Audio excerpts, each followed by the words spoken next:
1000 বছরের পুরনো সোনারগাঁওয়ের পতন মানে 500 বছরের পুরনো পানাম নগরের উত্থান।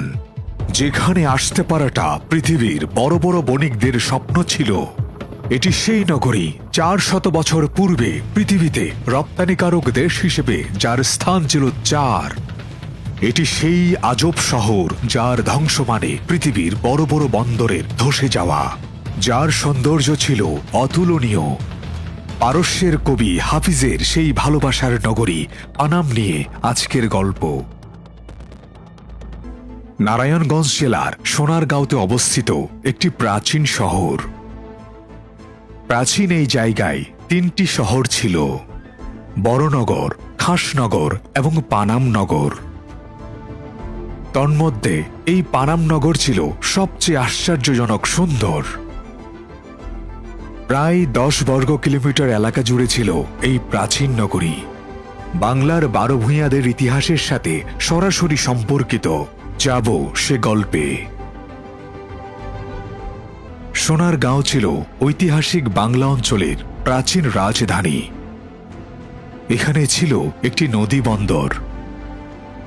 সুদক্ষ কারিগরদের বিশাল সম্মিলনে এই অঞ্চল ছিল মসলিন বাণিজ্যের প্রাণ কেন্দ্র। প্রাচীন গ্রিক এবং রোমান বিবরণ অনুসারে এই পশ্চাৎভূমিতে এম্পোরিয়াম বা বাণিজ্যিক কেন্দ্র অবস্থিত ছিল, যা প্রত্নতাত্ত্বিকরা ওয়ারি বটেশ্বর ধ্বংসাবশেষের সাথে শনাক্ত করেছেন। এটি ছিল বঙ্গ, সমতট, সেন এবং দেবরাজ বংশের অন্যতম শক্ত ঘাঁটি। একটু আগে 20 টাকায় টিকিট কেটে প্রবেশ করেছি এই নগরে। প্রচণ্ড গরমে হাঁপিয়ে উঠেছি, সেই সাথে হাঁপিয়ে উঠেছে জীবজন্তু। দিল্লি সালতানাতের সময় সোনারগাঁও গুরুত্ব লাভ করে। এটি ফখরুদ্দিন মোবারক শাহ এবং তার পুত্র এখতিয়ার উদ্দিন গাজী দ্বারা শাসিত সালতানাতের রাজধানী ছিল।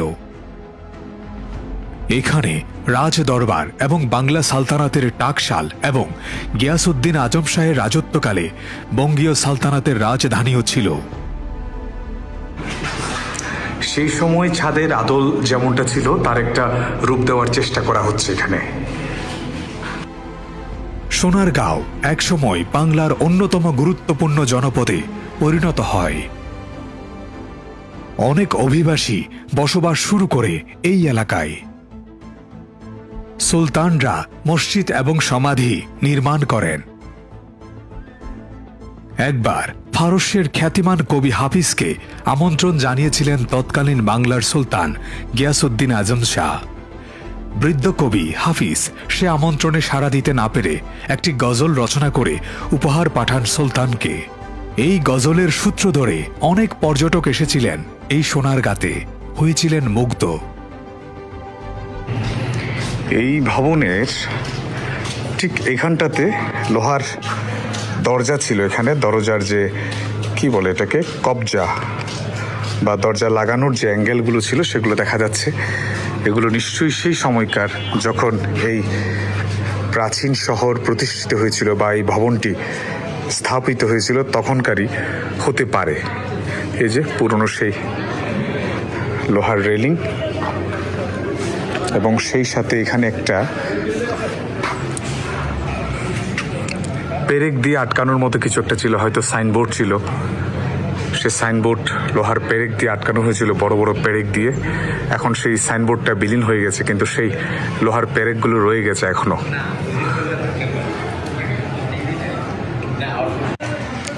দেখুন, এই ভবনটি খুবই দৃষ্টিনন্দন, কি সুন্দর।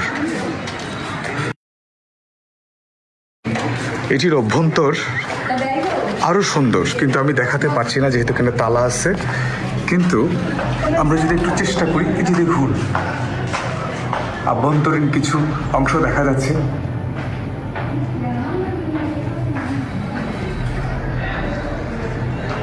এদিকে সিঁড়িঘর, সিঁড়ি।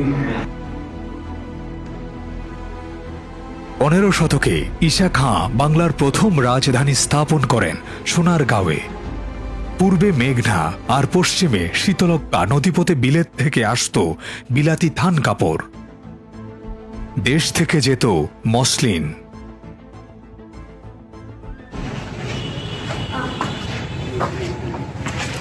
প্রাচীন একটা ঘরে আমি প্রবেশ করছি। শীতলক্ষা এবং মেঘনার ঘাটে প্রতিদিনই ভিড়ত পালতোলা নৌকা, কারণ এই শহর ছিল পৃথিবীর অন্যতম গুরুত্বপূর্ণ রপ্তানিকারক স্থান। ওই সময় ইস্ট ইন্ডিয়া কোম্পানির বাণিজ্যিক কার্যক্রম এবং চিরস্থায়ী বন্দোবস্তের ফলে ইউরোপীয় অনুপ্রেরণায় নতুন ঔপনিবেশিক স্থাপত্য রীতিতে গড়ে ওঠে পানাম নগর। বন্দর অবনতির ফলে যখন দিনে দিনে সোনারগাঁওয়ের পতন ঘটছে, তখনই গড়ে উঠছে এই পানাম নগর। তাই ইতিহাস বলছে সোনারগাঁওয়ের পতন মানে পানামের বেড়ে ওঠা, এই শহরের বেড়ে ওঠা। আমরা অনেক সময় সোনারগাঁওয়ের ইতিহাসের সাথে পানাম নগরকে গুলিয়ে ফেলি, কিন্তু এই বিষয় দুটি ইতিহাসের দুটি অধ্যায়।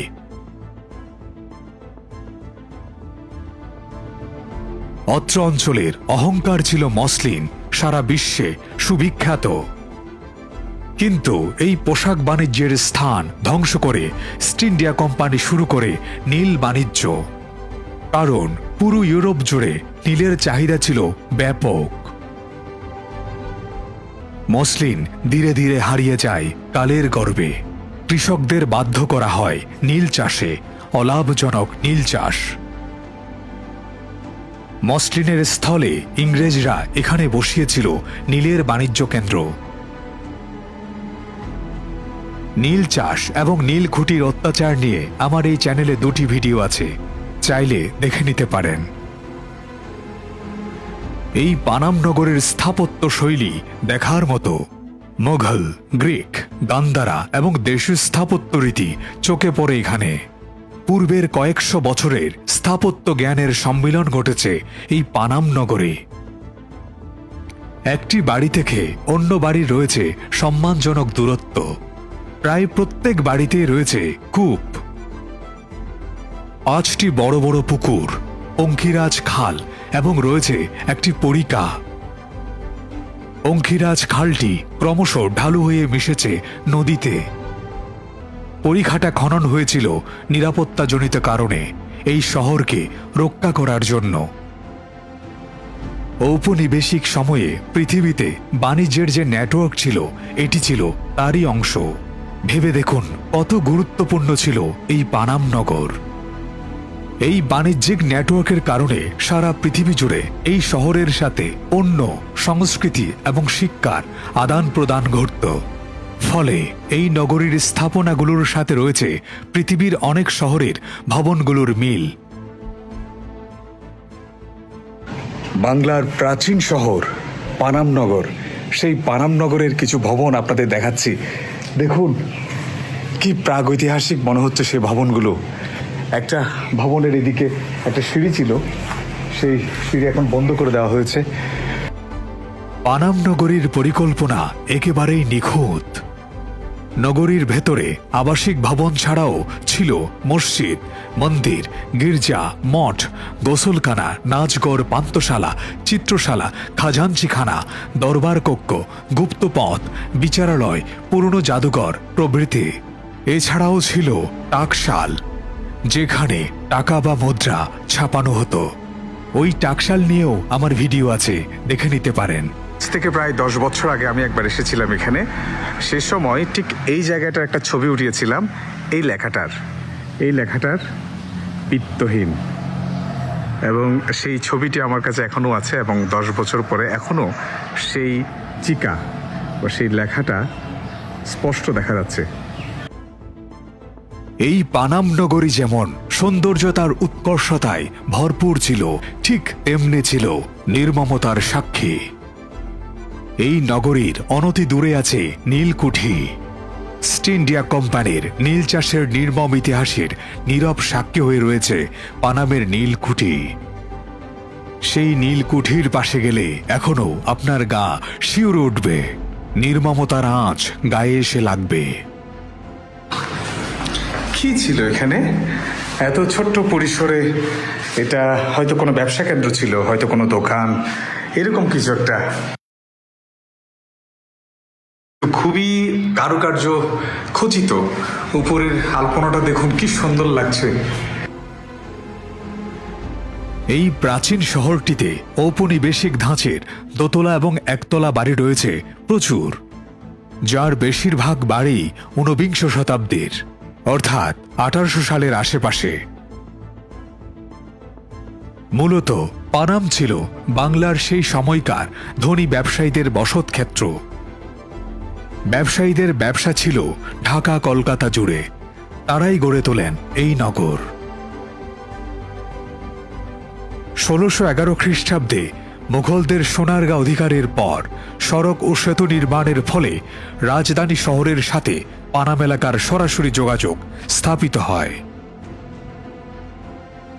পানাম পুল, যেটি এখন বিলুপ্ত, দুলালপুর পুল এবং পানামনগর সেতুর অবস্থান ও 3 দিকের খাল বেষ্টনী থেকে বোঝা যায় পানাম সোনারগাঁর একটি গুরুত্বপূর্ণ শহর ছিল। পূর্বেই জেনেছেন বাংলার স্বাধীন রাজা ঈশা খাঁর পদচারণা ছিল এই নগরীতে।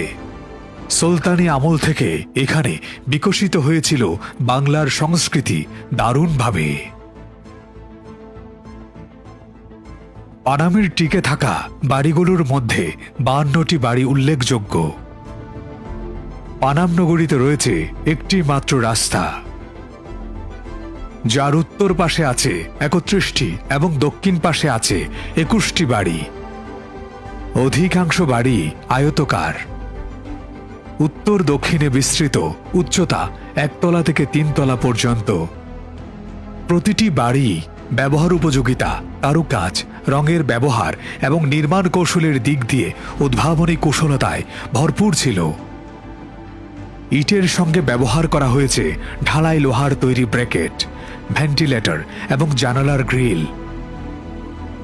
মেঝেতে রয়েছে লাল সাদা কালো মোজাইকের কারুকাজ। বাড়িগুলোতে নকশা এবং কাস্ট আয়রনের কাজ ছিল নিখুঁত। প্রায় প্রত্যেকটা বাড়ির ঘেরাটোপের মধ্যে রয়েছে উন্মুক্ত উঠান।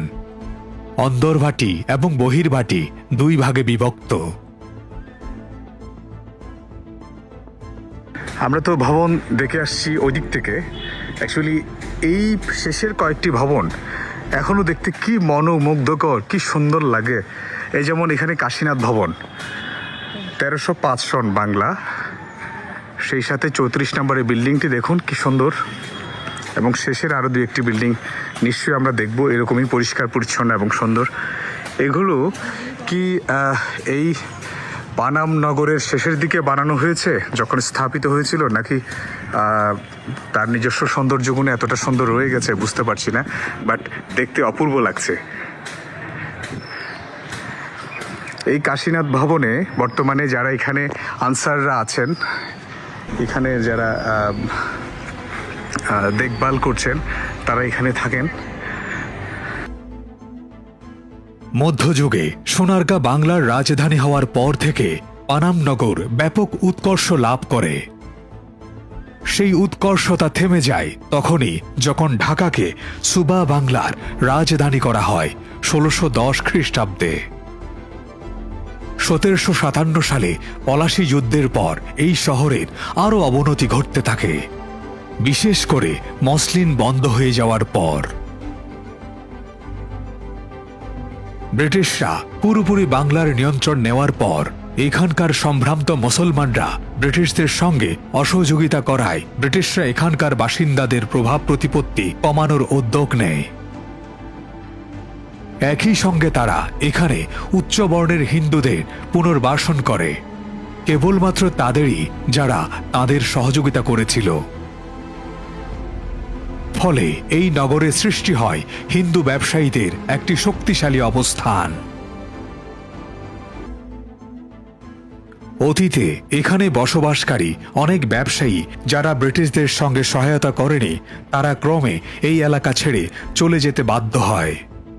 ফলে পানাম নগরের বিস্তীর্ণ এলাকা ক্ষতিগ্রস্ত হয়, ভেঙে ফেলা হয় অনেক বাড়িঘর। এভাবেই ধ্বংসের ধারে পৌঁছে যায় ঐতিহাসিক পানাম নগরী।